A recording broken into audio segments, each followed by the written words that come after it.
ಒಂದು millet based ಪ್ರಾಡಕ್ಟ್ಸ್ನ ಮಾಡ್ತಾ ಇದ್ದೀವಿ ಇಲ್ಲಿ. ಈ ಪ್ರಾಡಕ್ಟ್ಸ್ ಬಂದು ಕಂಪ್ಲೀಟ್ಲಿ ಸ್ಮಾರ್ಟ್ ಪೀಪಲ್ಗೆ ಹೀಟ್ ಹೆಲ್ದಿ ಲಿವ್ ಹೆಲ್ದಿ ಅನ್ನೋ ಕಾನ್ಸೆಪ್ಟಲ್ಲಿ ಇಂಟ್ರಡ್ಯೂಸ್ ಮಾಡ್ತಿದ್ದೀವಿ. ಸೊ ನೀವು ನೋಡ್ತಾ ಇರ್ಬೋದು, ಇದು ಫ್ಲ್ಯಾಕ್ಸ್ ಸೀಡ್ಸ್ ಲಡ್ಡು ಅಂತ. ಇದ್ರದ್ದು ಪ್ಯಾಕೇಜಿಂಗ್ ಸ್ಟೈಲ್ ಬಂದು ಫೆರರ್ ರೋಷರ್ ಚಾಕ್ಲೇಟ್ಸ್ ಥರ ಇದೆ. It has a high protein, high fibre ಇರೋದ್ರಿಂದ ಎಲ್ಲ ಮಕ್ಕಳಿಗೆ ದಿನ ಒಂದು ಚಾಕ್ಲೇಟ್ ಥರ ಲಡ್ಡುನ ಫೀಡ್ ಮಾಡ್ಬೋದು. ಜೋವರ್ ಜಾಯ್ ಅಂತ ಇನ್ನೊಂದು ಪ್ರಾಡಕ್ಟ್ ಇದೆ. ಆ ಲಡ್ಡೂಸ್ ಬಂದು ಪೀನಟ್ ಮತ್ತು ಜೋವರ್ ಮಿಲೆಟನ್ನು ಯೂಸ್ ಮಾಡ್ಕೊಂಡು ಮಾಡಿರೋ ಅಂಥ laddu, made especially for kids ಅಥವಾ all kinds of age groups.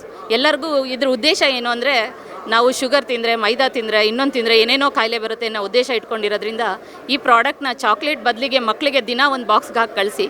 Millet based product ಆಗಿರೋದ್ರಿಂದ it gives energy, it gives a nutritional values, it gives fibre and protein. Next product ಬಂದು ಮಿಲೆಟ್ ಬ್ಲಿಸ್ ಅಂತ. ಈ ಉಂಡೆಗಳು ನೋಡಿದ್ರೆ ಎಲ್ಲ ಉಂಡೆಗಳು 25 ಗ್ರಾಮ್ ರೇಂಜಲ್ಲಿ ಬರುತ್ತೆ. ಒಂದೊಂದು ಉಂಡೆನೂ ಒಂದು ದಿನಕ್ಕೆ ಒಂದು ಉಂಡೆ is enough. It has dry fruits, millets ಇದೆ, ಜಾಗ್ರಿ ಇದೆ, ಐರನ್ ಕಂಟೆಂಟ್ ಸಿಗುತ್ತೆ, ಕ್ಯಾಲ್ಶಿಯಂ ಸಿಗುತ್ತೆ, ಎಲ್ಲ ಸಿಗುತ್ತೆ ಮಕ್ಕಳಿಗೆ. ಅದು ಇದು ಜಂಕ್ ಫುಡ್ ಪ್ಯಾಕ್ ಮಾಡೋ ಬದಲು ಈ ಥರದ್ದು ಲಡ್ಡೂಸ್ನ ದಿನ ಒಂದನ್ನು ಸ್ಕೂಲಿಗೆ ಕಳಿಸಿದ್ರೆ I think all of us can be healthy. ಹೊಸ ಇನ್ವೆನ್ಷನ್ ಅಂತ ಏನು ಕರಿತಿದ್ದೀವೋ ಇದು ಜಾಗ್ರಿ ಮಿಲೆಟ್ ಮೈಸೂರು ಪಾಕ್ಸ್ ನಾವೆಲ್ಲ ನೋಡಿರೋದು ಒಂದು either yellowish colour or brownish colour. ಇದು ಒಂದು ಡಾರ್ಕ್ ಕಲರಲ್ಲಿದೆ because it is made out of jaggery and millet powder. ಹೊಸ ಎನರ್ಜಿ ಬಾರ್ನ ಮಾರ್ಕೆಟ್ಗೆ ಇಂಟ್ರಡ್ಯೂಸ್ ಮಾಡ್ತಿದ್ದೀವಿ. ಒಂದು ಬರೀ dry fruits and dates use ಮಾಡ್ಕೊಂಡು ಮಾಡಿರೋದು, ಯಾವುದೇ ರೀತಿಯ ಸ್ವೀಟ್ನೆಸ್ ಇಲ್ಲ. It gives enough energy for people, especially ಜಿಮ್ಗೆ ಹೋಗೋಂಥ ಪೀಪಲ್ಗಾಗಲಿ, ಸ್ಕೂಲ್ಗೆ ಹೋಗೋವಂಥ ಕಾಲೇಜ್ ಮಕ್ಕಳು, ತಿಂಡಿ ಸ್ಕಿಪ್ ಮಾಡಿರೋರು ಈ ಥರದ್ದು ಒಂದು ಎನರ್ಜಿ ಬಾರ್ ತಿಂದರೆ ಅವ್ರಿಗೆ ಇರೋ ಒಂದು ನ್ಯೂಟ್ರಿಷನಲ್ ವ್ಯಾಲ್ಯೂ ಸಿಗುತ್ತೆ, ಇನ್ನೊಂದು ಎನಫ್ ಎನರ್ಜಿ ಸಿಗುತ್ತೆ ಅದು ಎಂಟೈರ್ ಡೇ ಸಸ್ಟೈನ್ ಮಾಡೋದಕ್ಕೆ. ಮಿಕ್ಸ್ ಸೇವರೀಸ್ ಇಂಟ್ರಡ್ಯೂಸ್ ಮಾಡಿದ್ದೀವಿ. ಇದು ಬಂದು ಆಯಿಲ್ ಫ್ರೀ ಪಾಪ್ಡ್ ರಾಗಿ ಪಾಪ್ಸ್ ಅಂತ ಇದ್ರ ಹೆಸರು. ಇದರಲ್ಲಿರೋ ಐಟಮ್ಸ್ ಎಲ್ಲ ಯಾವುದೇ ರೀತಿಯಲ್ಲಿ ಫ್ರೈ ಆಗಿಲ್ಲ, ಇನ್ಸ್ಟೆಡ್ ಅದನ್ನು ಪಾಪ್ ಮಾಡಿ ಟೆಕ್ನಾಲಜಿ ಯೂಸ್ ಮಾಡ್ಕೊಂಡಿದ್ದೀವಿ. I would say 99.9% oil free products.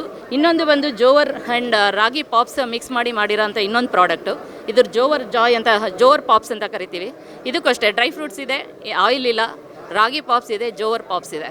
Pre mixes ಬಂದು ಸಿರಿಧಾನ್ಯದು ಗಂಜಿ ಮಿಕ್ಸ್ ಆಗಿರ್ಬೋದು, ಸಿರಿಧಾನ್ಯದು ದೋಸಾ ಮಿಕ್ಸ್, ಪೋಹಾ ಮಿಕ್ಸ್, ಎಲ್ಲ ಪ್ರಾಡಕ್ಟ್ಸು ಸಿರಿಧಾನ್ಯ ಬೇಸ್ಡ್ ಪ್ರಾಡಕ್ಟ್ಸೇ ಆಗಿರೋದ್ರಿಂದ, ನಾವು ರೈತರಾಗಿರೋದ್ರಿಂದ ನಮ್ಮ ಉದ್ದೇಶ ಇರೋದೇ ರೈತರಿಂದ ಪ್ರಾಡಕ್ಟ್ಸ್ನ ಪ್ರೊಕ್ಯೂರ್ ಮಾಡಿ ಅದನ್ನು ಟ್ರಾನ್ಸ್ಫಾರ್ಮ್ ಮಾಡಿ ಒಂದು ಅವ್ರಿಗೆ ರೈಟ್ ಪ್ರೈಸ್ ಕೊಡಬೇಕು, ಇನ್ನೊಂದು ಮಾರ್ಕೆಟ್ಗೆ ಹೊಸ ಇನ್ವೆನ್ಷನ್ಸ್ನ ಇಂಟ್ರಡ್ಯೂಸ್ ಮಾಡೋ ಉದ್ದೇಶದಿಂದ ಇದನ್ನು ಮಾಡ್ತಾ ಇದ್ದೀವಿ. ನಮ್ಮ ಬ್ರ್ಯಾಂಡ್ ಬಂದು ಬಾರ್ನ್ ಮಿಲೆಟ್ ಅಂತ. Born millet is nothing but good millet. By ಮಾಡಿ. ನಮ್ಮ ವೆಬ್ಸೈಟ್ ಬಂದು www.bornmillet.com.